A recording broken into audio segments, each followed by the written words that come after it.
tubo, lalagay natin to dito pag ganyan. Tapos lalagyan ko pa ng elbow dito sa taas para magkadugtong dito. Ayan, ganyan. Medyo mahirap to kasi nandito ako sa gilid, alanganin yung lagay ko. Yun, lalagyan natin ng fitting sa L93 sa taas. Nakikita niyo yung butas na yun. Ano siya, yan na yung magiging itsura nyo. Kapisto ng tubo.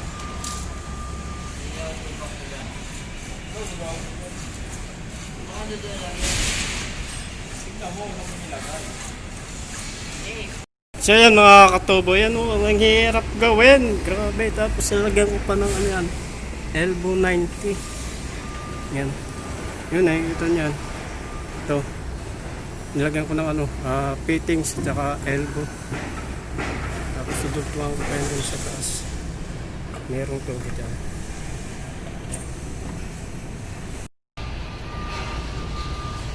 Ayan na siya. Nilagyan ko na ng yan. Elbow 90. Tapos nilagyan ko pa ng tubo yan. Nakikita nyo yung tubo na malaki dyan. Yung sleeve na yan, lalagyan ko pa ng tubo. Tapos ito na. Lagyan na natin ng elbow.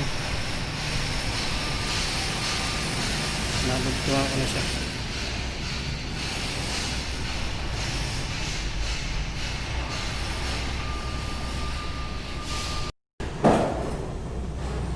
So yan mga katubo, mayroon mga tubo, nalagyan ko na, nabagtuhan na natin yan. Yan, nakikita nyan. Hanggang sa taas. Medyo nahirapan nga lang ako maglagay dahil alanganin yung alagay ko rito. Buo na siya. Dito na lang sa Y yung kulang. Yung Y na yan, wala pa, di pa nalalagyan yan. Ito muna yung inuna ko. Ayun mga katubo, ito yung kinakabit ko ngayon.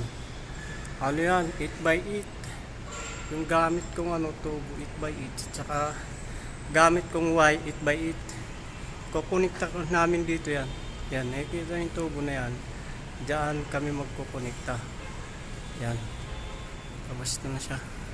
Tapos yung kanina, yung nandoon kanina, natapos ko na siyang gawin. Ito, nandito kami ngayon sa 8th floor. Yan. Itong tubo na to, lang to, 6x6.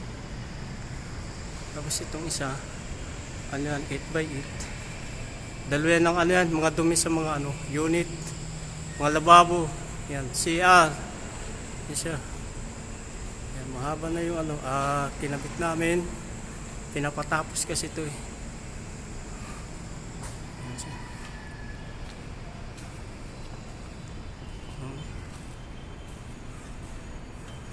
Hanggang doon to sa kabila, doon pa.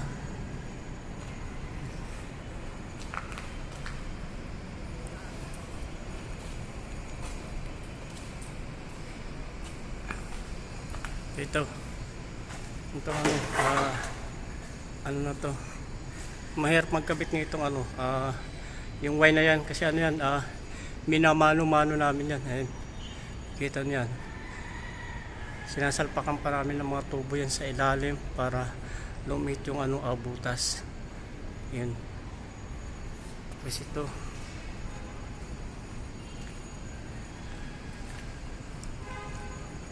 Yan, hanggang doon yan sa kabila. Hanggang doon.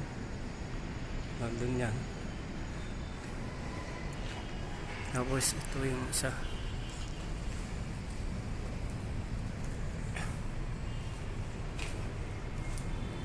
Medyo patapos na kami rito. Kunti na lang yung gagawin namin dito sa 8th floor. Yun. Hindi ko na ipapakita sa inyo kasi minsan mag-isa lang ako, minsan dalawa kami.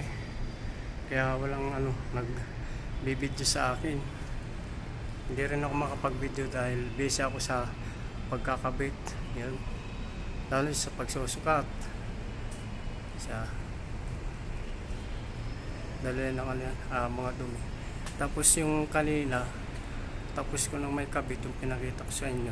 Papakita ko ulit sa inyo ngayon. Yung ito na yan. Ayan na siya. Ayan yung kanina yung pinakita ko sa inyo. Problema na lang namin dyan, yung Y na yan. Tapos ito. Ayan, ngayon ang ginawa namin dahil hindi magka-asya yung elbow. Nag-chipping kami dyan sa kanto.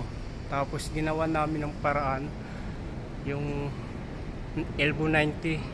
Nakikita niyan yung may tubo na yan.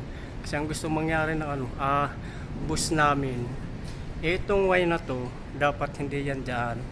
Ginawa na lang namin ng paraan yan. Dapat tong Y na yan, nandito yan sa may kanto. Dyan. Ngayon, hindi siya magka-asya yung Y dito sa kanto. Pinagpalit na lang namin yan. Ang kinabit na lang namin dito ay yung elbow. Yan. Elbow na lang pinagkabit namin dahil hindi siya magka-sukat dito.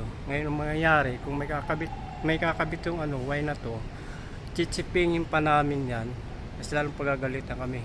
Kasi malaki yung mababawas yung na yan. Biga na yan. Ayan.